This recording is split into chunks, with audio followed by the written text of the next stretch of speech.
వెనుకబడిన వర్గాల డీఎస్సీ అభ్యర్థులకు ప్రతి జిల్లాలో ఉచిత కోచింగ్ సెంటర్లు ఏర్పాటు చేసినట్లు బీసీ సంక్షేమ శాఖ మంత్రి సవిత తెలిపారు.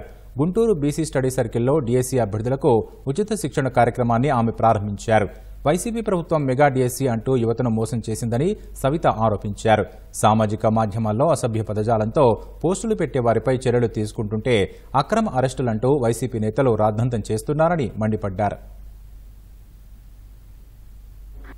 ప్రతి సెంటర్లోనూ 220 మంది అంటే రాష్ట్ర వ్యాప్తంగా 5720 మందికి విద్యార్థులకు ఉచితంగా డిఎస్సి కోచింగ్ ఇస్తున్నామన్న విషయాన్ని కూడా మీకు తెలియజేస్తున్నాం. ఆన్లైన్ కోచింగ్ సెంటర్ కూడా పెడుతున్నాము. అదేవిధంగా విద్యార్థులకు స్టే ఫండ్ కింద ప్రతి నెల అంటే 60 డేస్ మనం కోచింగ్ ఇస్తున్నాం. అంటే 2 నెలలు ఇస్తున్నాం. 2 నెలలకు గాను ప్రతి నెలకు 1500 స్టే ఫండ్ అంటే 3000, మెటీరియల్ కోసం 1000 రూపాయలు, ప్రతి విద్యార్థికి 4000 రూపాయలు కూడా అందజేస్తున్నాం.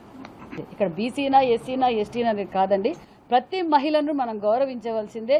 అది గత ప్రభుత్వంలో ఏం జరిగిందో మీకు తెలుసు. సోషల్ మీడియా వాళ్ళు పెట్టిన అరాచకాల వీడియోలు చూడమనండి. మిడతల రజనీ గారు బాధపడుతున్నారు కదా, మిడతల రజనీ గారికి ఏ విధంగా అయితే ఆ సోషల్ మీడియాలో పోస్ట్ చేశారో, ఆమె కూడా ఒక మహిళ కాబట్టి తోటి మహిళలు ఏ విధంగా కించపరుస్తున్నారో, కించపరిచినప్పుడు ఆ ప్రభుత్వంలో ఉన్న ముఖ్యమంత్రి గారు ఏ విధంగా స్పందించారన్న విషయం కూడా మీకు అందరికీ తెలుసు. ఈ రోజు నిన్న మండలిలో కూడా వచ్చి వాళ్ళని అక్రమ అరెస్టు చేశారు అన్నారు. వాళ్ళు పెట్టిన పోస్టులు చూడండి, ప్రతి మహిళను కూడా ఏ విధంగా నా మీద కూడా పెట్టారండి, నా మీద కూడా పెట్టారు. మేము కొన్ని చెప్పుకోలేకపోతున్నాం. ఆ విధంగా ఈ రోజు కఠినమైన చర్యలు తీసుకోకపోతే రేపొద్దున ఏ ఒక్క మహిళ కూడా బయటకు రాకుండా అయిపోతుంది. ఆ విషయంలో కఠినమైన చర్యలు తీసుకోవాలని కూడా రజనీ గారు కూడా చెప్పాలి. ఇక్కడ బీసీనా ఎస్సీనా ఎస్టీ కాదు, ప్రతి మహిళ కూడా ఈ విషయంలో స్పందించి కఠినమైన చర్యలు తీసుకోమనే చెప్పాలి. మరి ఈ రోజు రాజకీయం చేయాల్సిన అవసరం లేదు.